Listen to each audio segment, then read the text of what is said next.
Ang Yobi Moto Machine dito sa BDC ay ginagamit ng 6 na araw na may total na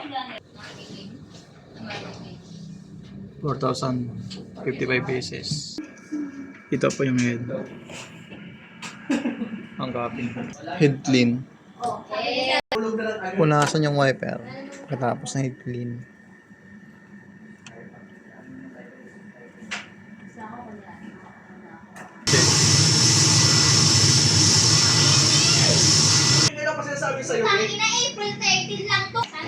Ang system ay mababang level.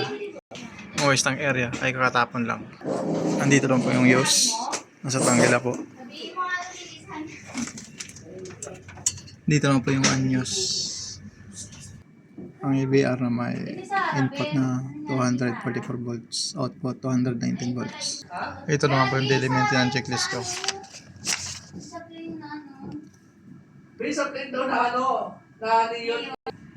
Yan na po. Thank you.